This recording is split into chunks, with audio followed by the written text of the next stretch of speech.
जब इंसान सबसे ज़्यादा कॉन्शियस बीइंग है, तो ये उत्तम नगर जैसी घटनाएं क्यों? तेलंगाना जैसे जातीय अपराध क्यों?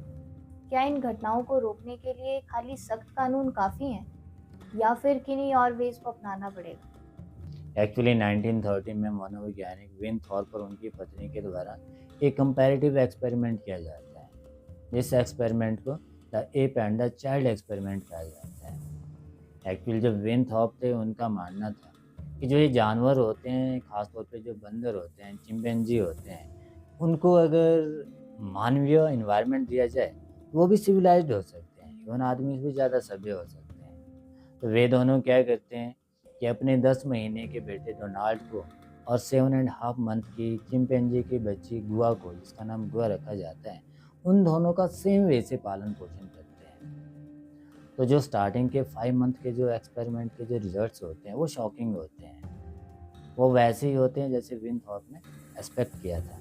एक्चुअली जो गुआ होती है वो काफ़ी सारी एक्टिविटीज़ में डोनाल्ड से आगे होती है, जैसे चम्मच से खाना खाना, अपने पाँव पे चढ़ना, अपने कपड़े पहनना या सिंपल ऑर्डर्स को फॉलो करना। लेकिन आफ्टर 5 मंथ वो अपनी कॉग्निटिव एबिलिटी के टॉप पे पहुंच जाती है, मीन्स एक तरह से सीखना बंद कर देती है, और जो डोनाल्ड होता है उससे आगे बढ़ना शुरू हो जाता है। लेकिन 9 महीने के बाद उस एक्सपेरिमेंट को रोक दिया जाता है, क्योंकि जो डोनाल्ड होता है वो गुआ की एक्टिविटीज़ को फॉलो करना शुरू कर देता है, अडॉप्ट करना शुरू कर देता है, उस तरह की आवाज़ निकालना शुरू कर देता है।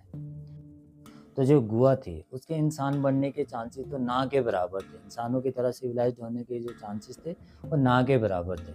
लेकिन जो डोनाल्ड था उसके चिंपैंजी होने के पूरे पूरे चांसेस थे। कहने का मतलब है, जो ये उत्तम नगर जैसी जाहिल घटनाएं होती है, आपराधिक घटनाएं होती है, उनके पीछे जो धर्मों में उल्टे सीधे विश्वास है वो होते हैं। किया था कि मेरी उम्मत की एक जमात हिंदुस्तान में जिहाद करेगी। हिंदुस्तान में जिहाद करने वाले जहन्नम में नहीं जाएंगे। अल्लाह के नबी कहने का मतलब है, जब तक इस तरह के धार्मिक विश्वासों को, धार्मिक मानसिकता को बिना जाने पढ़ाया और सिखाता जाता रहा करेगा और बिना क्वेश्चन किए उन्हें फॉलो किया जाता रहा करेगा, तब तक इस तरह की घटिया मानसिकता के, जाहिल मानसिकता के लोग पैदा होते ही रहा करेंगे। तब तक उत्तम नगर जैसी घटनाएं होती ही रहा करेगी। जब तक इन धार्मिक विश्वासों को बिना जाने जिया जाता रहा करेगा, पूजा जाता रहा करेगा और इनकी इबादत होती रहेगी, तब तक इस तरह की घटिया मानसिकता पैदा होती ही रहेगी। तब तक कभी ईसा मसीह को सूली पे लटकना पड़ेगा, तो कभी किसी सुकरात को जहर पीना पड़ेगा, पिला दिया जाया करेगा, तो कभी किसी मंसूर को पत्थरों से पीट पीट के मार दिया जाएगा, तो कभी किसी गैलीलियो विज्ञानी को सच बोलने के लिए जेल के पीछे डाल दिया जाया करेगा, तो कभी ये उत्तम नगर जैसी घटनाएं होंगी, तो कभी तेलंगाना जैसी घटनाएं होंगी, जहाँ पे 2 महीने की बच्ची को एक जाति के कारण अपनी जान गंवानी पड़ती है। रशिया के प्रेसिडेंट मिस्टर व्लादिमीर पुतिन की वर्डिंग है कि दुनिया का क्या मतलब अगर उसमें रशिया ही ना हो। ठीक वैसे ही जो ये धर्म है, ईश्वर है, अल्लाह है, इन सब का क्या मतलब अगर जीवन ही ना हो। कहने का मतलब है, जीवन से ऊपर ना ही तो कोई जाति हो सकती है, ना ही तो धर्म हो सकता है, और ना ही तो ईश्वर रूपी विश्वास हो सकता है। तो क्या ऐसी आपराधिक मानसिकता को रोकने के लिए खाली सख्त कानून काफ़ी हैं, एनकाउंटर काफ़ी हैं या फिर कुछ और वेज होने चाहिए? एक्चुअली इस तरह की आपराधिक मानसिकता को रोकने के लिए खाली सख्त कानून काफ़ी नहीं है, इनकाउंटर काफ़ी नहीं है, क्योंकि जब तक पेड़ रहेगा पत्तियां तो आती रहेगी, ठीक वैसे ही आती रहेगी। पत्तियों को गिरा देने से, उनको जला देने से प्रॉब्लम का सोल्यूशन नहीं निकलने वाला है। एक्चुअली हमें जड़ पकड़ना पड़ेगा। एक्चुअली क्या होता है कि जब भी गवर्नमेंट जॉब वैकेंसीज निकालती है तो रिटन टेस्ट कंडक्ट करवाती है, इंटरव्यू कंडक्ट करवाती है, जो एलिजिबल होता है उसे ही सिलेक्ट कर दिया जाता है। तो जितने भी है, चाहे मंदिर हो, मस्जिद हो, गुरुद्वारे हो, मदरसे हो, जो भी धार्मिक शिक्षा देते हैं, जो भी वहाँ पे धार्मिक शिक्षा देते हैं, उनके लिए कानून होना चाहिए कि वो सिर्फ और सिर्फ वही शिक्षा दे सकते हैं जिसे वो प्रूव कर सकते हैं, जिसका उनके पास एविडेंस हो। अगर कोई स्वर्ग नरक की शिक्षा देता हो तो उसे वो प्रूव करना पड़ेगा। अगर वो किसी को काफिर कहते हो, गलत कहते हो, तो उन्हें वो प्रूव करना पड़ेगा वो किस वे से गलत है। अदरवाइज उन्हें इस तरह का धार्मिक शिक्षा देने का कोई अधिकार नहीं होना चाहिए। अगर कोई फिर भी ऐसी शिक्षा देता है तो उनके लिए तिहाड़ जेल के जो दरवाजे हैं वो हर समय ओपन होने चाहिए।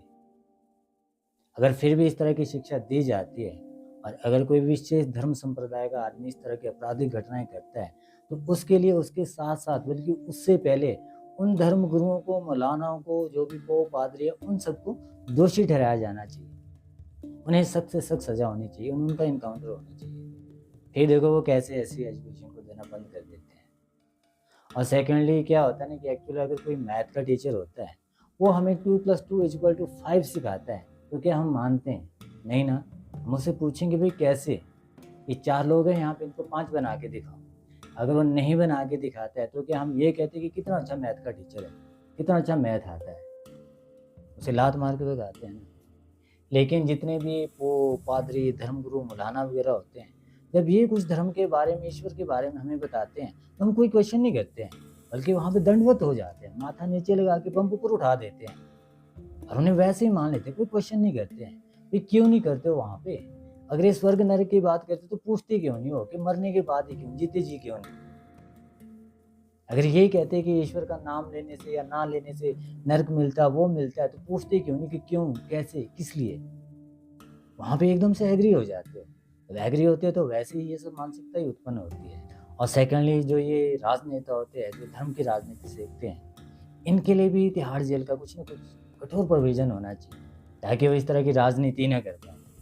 इनके लिए भी कोई मुद्दे होते नहीं है, डेवलपमेंट के कोई मुद्दे इनके पास होते नहीं है, बस हिंदू मुस्लिम करते रहते हैं।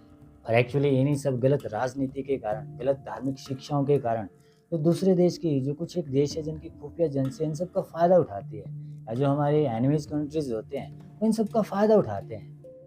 इन्हीं सब जाति के कारण, इन्हीं सब धार्मिक उल्टी-सीधी शिक्षाओं के कारण आपस में दंगे करवाते हैं, गृह युद्ध करवाते हैं और उसका फ़ायदा उठाते हैं और हम लड़ते रहते हैं। तो कहने का मतलब है अगर हमें इस तरह की मानसिकता को रोकना होगा तो जो ये धर्मों में उल्टी-सीधी शिक्षा है उसे तो रोकना ही रोकना पड़ेगा। नहीं तो ये सब ऐसा ही चलता रहेगा, ऐसे ही बेवकूफ़ लोग पैदा होते रहेंगे और ऐसे ही उत्तम नगर जैसी घटनाएँ घटती रहेंगी।